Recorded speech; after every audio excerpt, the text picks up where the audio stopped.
The psychopolitical meaning of Russia, constant phobia, security in international relationships.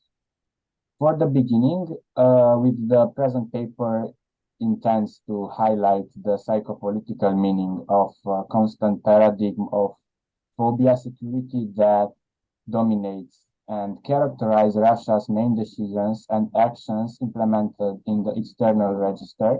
Within such referential optics, we consider appropriate to decant in first instance the political, psychological, conceptual significance and essence. Political psychology is without question a fascinating and deeply complex science. It deals with the most profoundly impactful patterns concerning the paradigm of actions and behavioral models within the realm of politics. Furthermore, this science suppressed all of the theories and conceptual ideas within the domain of political science by virtue of applying its inquisitive prism to a constellation of vastly different elements compared to those previously held responsible for actions and undertaking within the sphere of politics. Semantically, as well as in other aspects, the allure of the unfamiliar character of political psychology incites the interest of any person, whether a layman or an initiate. Questions such as "What is this?" or statements such as "I hadn't known such a science exists" are quite familiar within the national and international scientific stage. Evidently, political psychology is a science unlike any other. It is altogether remarkable, owing to its deeply complex analytical and interpretive repertoire. This aspect implies the following: beyond placing within the essence of its analytical core the binomial consisting of psychology, political science, political psychology also encompasses other fundamental branches of knowledge. In other words, it means that any foray into or attempt of delineating the object of political psychology will entail the high criterion of multidisciplinarity, which pretends that psychologists, philosophers, linguists, logicians, historians, and others alike can no longer ignore each other, but rather they outgo to collaborate towards the common goal of distinguishing the scientific essence of the discipline in question. Given the incontestable premise, we can assert the fact that in its most elementary acceptation, political psychology is a science of substance and of multidisciplinary nature, which established itself at the border between psychology and political sciences, whose analytical repertoire targets the recognition and comprehension of the dynamic psychological aspect of the political ethos. In its scientific dimension, political psychology is a specialized branch of psychology which investigates the relevant psychological and social-psychological particularities, both of an individual level as well as a collective level of those involved in political activities and actions, the motivation behind political action, the impact of psychological factors on political processes, events, and incidents, as well as their impact in the psychological traits of the individual or of the collective. In summary, political psychology teaches and aids us to delve into the psychology context of the political universe with its breadth of constellation and connotations and nuances, greatly contributing to the identification of problematic behavior pattern and replacing them with prominently beneficial ones. To starting from all these factors and pivotal elements, we can conclude that political psychology gives us the opportunity to truly discover what lies within the dimension of political actions and behaviors.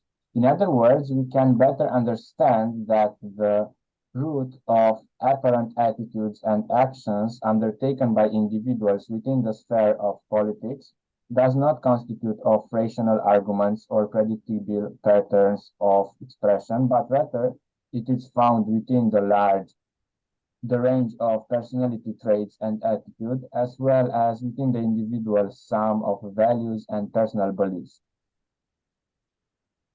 Consequently, and due to the fact that the present paper is completely submissed to a political psychology approach, in order to better understand the manner in which Russia, in its different forms of state evolution, has been dominated by a significant and real state of insecurity with regards to its foreign and military policy, we consider proper to decant the concept of ontological security. In the past 2 decades, the concept of ontological security has had significant impact on the theoretization of how and why states interact in the way they do. While traditional accounts of state security refer to physical safety, security as survival and protecting the territory integrity of the state, ontological security instead focuses on the relationship between a state's collective identity and the feelings of security. For this reason, ontological security is often described as security as being. This type of security is built on national stories and institutionalization routines and relations with other states, which stress the need for individuals to continuously answer existential questions about the self and the social and material outside world. The concept of ontological security is thus used in international relations to explain how and why actors in the world of politics construct their selves through narratives and routinized behaviors in relation to other actors, and how these then affect and can explain political outcomes.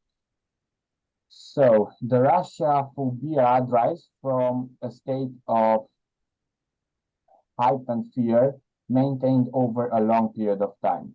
Fear is one of the basic emotions, which paradoxically fulfills the role of keeping us safe. However, a generalized state of fear over an extended period of time can seriously damage a person's mental and emotional health, and exactly the same can be applied when we are speaking about a state. In the modern world, fear has lost the value and importance it had in the pre-modern period. However, there are some states that were formed based on fear and build their entire existence based on it. Russia is one of these states, and its leaders are afraid, so they will try with more or less success to create fear around them with the mentality you can be attacked if you are already attacking or if you are already the aggressor. The Kremlin leader clearly expressed this attitude in the meeting with the German Chancellor Angela Merkel in 2007 when Putin bring his dog, even if he knew that the German Chancellor is very afraid of dogs. Russia's geography and history show us where this security phobia comes from and how we can better understand this if we understand the geography and the history. So geographically speaking, Russia is the largest country by area and landmass, but it has a real problem in terms of border security because it has no natural borders like long rivers or big mountains. In the west, there lies the Northern European plain, a flat expanse of land where it was invaded in the past by Napoleon and also by the Nazi Germany in the Second World War. And in the south, the Black Sea has always represented the only access to international waters, which don't freeze in the winter, but also the playground of conflicts with the Ottoman Empire and later Turkey. So the Black Sea represents a very important zone for Russia and Russia's security. The southern steppes represent the gateway through which the Mongols entered in what could be considered the first invasion that Russia ever faced, and the Caucasus region is greatly instable, generated by the ethnic, cultural, and religious diversity of the population in the area, which is heterogeneous. In the east, there is still the trauma of the invasion from the Japanese. So we can see a lot of problems with the geography and the history of Russia that can lead to this kind of security phobia. In addition, Russia has a big problem from a demographic point of view. Ethnically, Russians are in minority right now with a declining aging population that is no longer reproducing, while the Muslim population in different areas of the country are growing. Being an aging population, the labor force and specialists in different fields are fewer and fewer. So this is leading to an economic decline in Russia. Historically, Russia has always had this fear of potential invasion, but also the desire to be treated at least as a great power by the rest of the world. Every political, military, and economic action of Russia, regardless of the historical moment we are referring to, aimed to assert itself as a great power economically, military, and politically. The repeated invasions that I mentioned before, but also the geography of the country could represent enough reasons to make Russia expect a new invasion soon. However, the country is represented by the sum of personalities who are at its leadership. So the story behind them will have a role in the decisions they will make. Most of those who are in the leadership position in Russia have well-rooted roots in the communist period, and their core values and personality structures was for sure marked by this period. We come to the last actions of Russia, where we see how these leaders applied the same methods as Stalin applied.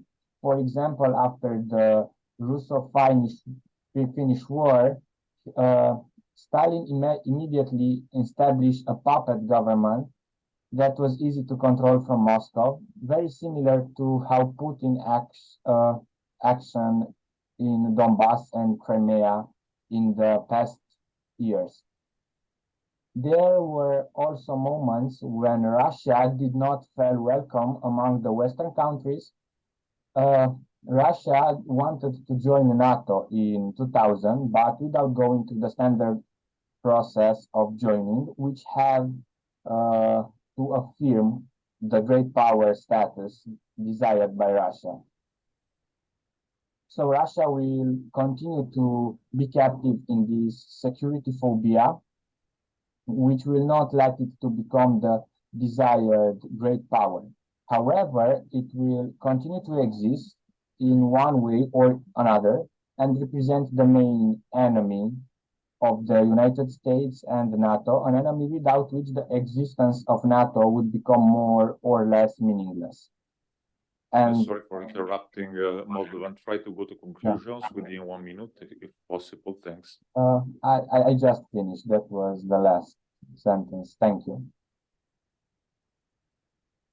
Thanks very much for your insightful presentation.